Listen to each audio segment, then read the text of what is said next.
দেহকে নিজকে নিজে চেনার ব্যাপারে দেহকে 4টি খণ্ড করে দেখিয়ে দিয়েছেন, যে মন, জ্ঞান, আত্মা আর দেহ। মন, জ্ঞান আর দেহ 4টি খণ্ড। এখন আমার একটা আসে যে আমি, তাহলে যে 4টা খণ্ড, এই আমিটা কোথায়? যেমন আরেকটা গানের মধ্যে বলছেন, কালামের মধ্যে বলছেন যে আমি এই দেশের ভাড়াটিয়া। যেমন আমরা 2-4 জন এখানে বৈশাখের এই কথাটা মার্কেটিং করা হয়েছে, আসাদ ভাই যেমন ফাইন্ড আউট করছে যে শুক্রটাই আমি। এটা আমার বুঝে যেমন আসে না যে শুক্রটা আমি হই কেমনে। আমার বাবাও তো শুক্র, আমার মাও তো শুক্র, কিন্তু আমিটা কি? এইটা আসলে আশা করি সুন্দরভাবে একটু যদি বুঝে দেন। জয় গুরু। ঠিক আছে।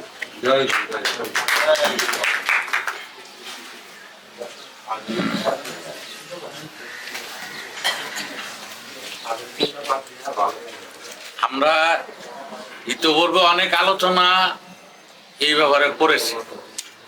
আমাদের লেখা যে পুস্তক পুস্তিকা এগুলো আছে, এগুলো তো অনেকবার বলা হয়েছে। তারপরেও আমি বলি, হেলাল আখন্দের প্রশ্ন হলো আমি কি? আমরা একটু আগেই বলে দিলাম যে আমার ভিতরে আমি মানুষ নামে আরেকজন আছে, সেটা লালন সাহেবের মধ্যে মন আর মানুষ দুজন। আমার সবকিছু নিয়ে যেমন আমি একটা মানুষ, এই মানুষের ভিতরে আরেকটা মানুষ আছে, সেটা হলো মন। যেমন আমরা যে ঢাকা জেলায় বাস করি, এই ঢাকা জেলার মধ্যে ঢাকা কোন গ্রামটা, কোন পাড়াটা, এটা বের করা কঠিন। তেমনি আমার এই মানুষটার ভিতরে একজন মানুষ বাস করে, সেটা বের করা আরো কঠিন। সেটা বলতে যে আমার আমি। এই ব্যাপারে লালন সাহেজি বলছে যে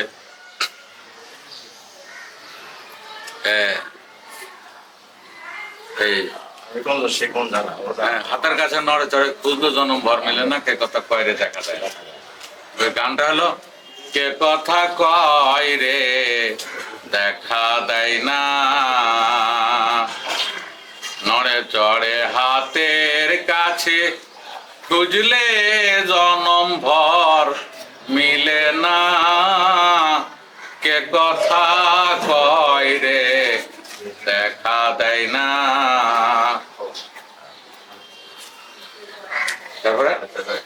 তারপরের অন্তরাটা, পরের অন্তরাটা, আসমান জমিন খুঁজি যারে আসমান জমিন, আমারে চিনি না আমি,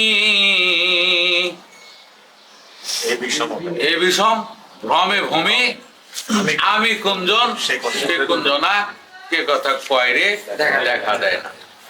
এটা দ্বারা বুঝাইছে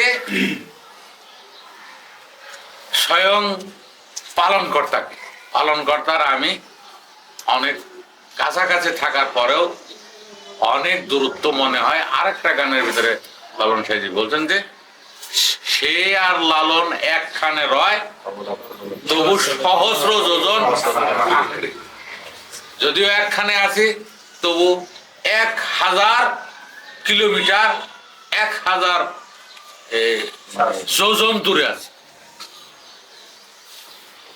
তার প্রশ্নটা কি? দেহতত্ত্বের আলোচনা যে আমরা শুনি, দেহতত্ত্বের মূল উপাদান বা বেসিক উপাদান হলো 4টি, দেহ, আত্মা, মন, জ্ঞান। এর ভিতরে আমি কুঞ্জন। আমি কি? তো ওই আসাদ ভাই বলছে যে আমি হলো শুক্রটা। আমাদের আলোচনা এগুলো আছে? আমাদের কোনো আলোচনায় নাই, বই পুস্তকেও নাই। অনুমান করতে গেলেও তো একটা চিন্তা ভাবনা করতে হবে যে আমাদের দর্শনে কিভাবে জিনিসটা বলা আছে। অনুমানের জায়গা এটা না, অন্ধবিশ্বাসের জায়গা এটা না, দেখে জেনে বুঝে শুনে এই জায়গায় গ্রহণ করতে হবে, সবাই যাতে সবার কাছে গ্রহণযোগ্যতা পায়।